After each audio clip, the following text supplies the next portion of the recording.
السلام علیکم۔ بسم اللہ الرحمن الرحیم۔ اکثر یہ سوال کیا جاتا ہے کہ امام مہدی کے بارے میں بتائیں، آپ کب آئیں گے، آپ کا ظہور کیسا ہوگا، ابھی کتنا وقت ہے امام مہدی کے آنے میں۔ تو دوستو، آج کی اس ویڈیو میں ہم آپ کو امام مہدی رضی اللہ تعالی عنہ کے بارے میں بہت ہی تفصیل سے بتانے جا رہے ہیں، مگر آپ سے گزارش ہے کہ نہایت ہی توجہ کے ساتھ آج کا ویڈیو دیکھیں اور ہماری اس ویڈیو کو شیئر بھی ضرور کریں۔ تو آج بات کرنی ہے سیدنا امام مہدی رضی اللہ تعالی عنہ پر۔ دوستو، امام مہدی رضی اللہ تعالی عنہ کا ظاہر ہونا علماء کرام نے قیامت کی نشانیوں میں سے ایک نشانی شمار کیا ہے۔ کہا جاتا ہے کہ قیامت میں سب سے پہلے ایک وقت ایسا آئے گا جب پوری دنیا میں ہر جگہ کفر کا تسلط ہوگا، یعنی ہر جگہ کافروں کی حکومت ہوگی اور تمام زمین فتنہ و فساد سے بھر جائے گی اور لوگ عیش و عشرت میں گم ہو جائیں گے۔ وقت اتنا جلدی گزرے گا کہ سال مہینے کی طرح، مہینہ ہفتے کی طرح اور ہفتہ دن کی طرح گزرے گا۔ یہ وہ زمانہ ہوگا جب لوگوں کی عمریں گھٹ جائیں گی، لوگ ایک دوسرے سے گتھم گتھا ہو جائیں گے اور ایک دوسرے کے قتل و خون کے پیاسے ہوں گے۔ اس وقت پوری دنیا پر عیسائیوں کا غلبہ ہوگا۔ روم، شام اور تمام اسلامی ممالک سب کے سب مسلمانوں کے ہاتھوں سے نکل جائیں گے۔ ساری زمین کفرستان ہو جائے گی، صرف مکہ مدینہ میں مسلمان ہوں گے۔ سبحان اللہ۔ اور وہیں پر اسلام ہوگا، لہٰذا اس وقت تمام اللہ کے ولی اپنے اپنے علاقوں سے نکل کر مکہ شریف اور مدینہ شریف پہنچ جائیں گے۔ یاد رہے، رمضان کا مہینہ ہوگا، ابدال طواف خانہ کعبہ مشروف ہوں گے، حضرت امام مہدی بھی وہاں ہوں گے اور اس وقت آپ کی عمر 40 سال ہو چکی ہوگی۔ اولیاء انہیں پہچانیں گے اور ان سے درخواست کریں گے کہ آپ ہماری بیعت کریں، اور وہ انکار کریں گے۔ پھر اچانک غیب سے آواز آئے گی، اور وہ آواز کیا ہوگی؟ ھذا خلیفۃ اللہ مہدی فاسمعوا لہ واطیعوا، یعنی یہ اللہ کا خلیفہ مہدی ہے، اس کی بات سنو اور اس کا حکم مانو۔ پھر تمام لوگ ان کے ہاتھ پر بیعت کریں گے اور وہاں سے یہ سب کو اپنے ساتھ لے کر ملک شام کی طرف چلے جائیں گے اور وہاں پر دجال کا مقابلہ ہوگا۔ امام مہدی کے آنے کا ذکر ایک دو حدیثوں میں نہیں بلکہ 200 سے لے کر 250 حدیثوں اور اقوال تابعین میں ملتا ہے۔ ام المومنین حضرت ام سلمہ رضی اللہ تعالی عنہ بیان کرتی ہیں کہ میں نے رسول اللہ صلی اللہ علیہ وسلم کو یہ فرماتے ہوئے سنا کہ آپ علیہ السلام نے فرمایا، مہدی حق ہے، یعنی ان کا ظہور برحق ہے اور یہ ہو کر رہے گا۔ اور مزید آپ علیہ السلام نے فرمایا، امام مہدی سیدنا فاطمہ الزہرا رضی اللہ تعالی عنہا کی اولاد سے ہوں گے۔ اس سے اتنی بات تو بالکل ظاہر ہو گئی ہے کہ امام مہدی کا ظہور یقینی طور پر ہوگا، اور وہ ایک شخصیت ہے جو حضرت فاطمہ رضی اللہ تعالی عنہا کی اولاد سے ہوں گے۔ آپ کو ایک بہت ہی اہم بات بتا دی کہ مہدی آپ کا نام نہیں ہے بلکہ آپ کا لقب ہے۔ ایک اور حدیث آپ کو سناتی ہوں۔ حضرت عبداللہ ابن مسعود رضی اللہ تعالی عنہ سے روایت ہے کہ رسول اللہ صلی اللہ علیہ وسلم نے فرمایا کہ دنیا اس وقت تک ختم نہ ہوگی یہاں تک کہ میرے اہل بیت میں سے ایک شخص عرب کا بادشاہ نہ ہو جائے جس کا نام میرے نام کے مطابق یعنی محمد ہوگا۔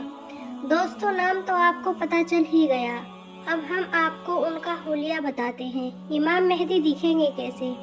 حدیث میں اس بارے میں وضاحت موجود ہے۔ ان کی کچھ اور صفتیں بیان کرتے ہوئے اللہ کے آخری نبی محمد صلی اللہ علیہ وسلم نے ارشاد فرمایا، مہدی میری نسل سے ہوں گے، ان کی ناک پتلی اور بلند ہوگی اور پیشانی روشن اور نورانی ہوگی، اور ان کا رنگ جو ہے وہ عربیوں جیسا ہوگا، ان کے دائیں رخسار پر تل ہوگا اور آپ کی سیرت حضور علیہ الصلوۃ والسلام جیسی ہوگی۔ آپ کی طبیعت میں جود و سخاوت، رحم و کرم بے انتہا ہوگا۔ امام مہدی رضی اللہ تعالی عنہ کو اولیاء کرام تو پہچان لیں گے، لیکن کچھ ایسی نشانیاں بھی مختلف روایتوں میں بیان کی گئی ہیں جس کے ذریعے امام مہدی رضی اللہ تعالی عنہ کو پہچانا جا سکے گا۔ اس نے نمبر 1 یہ ہے کہ امام مہدی رضی اللہ تعالی عنہ کے سر پر بادل ہوں گے۔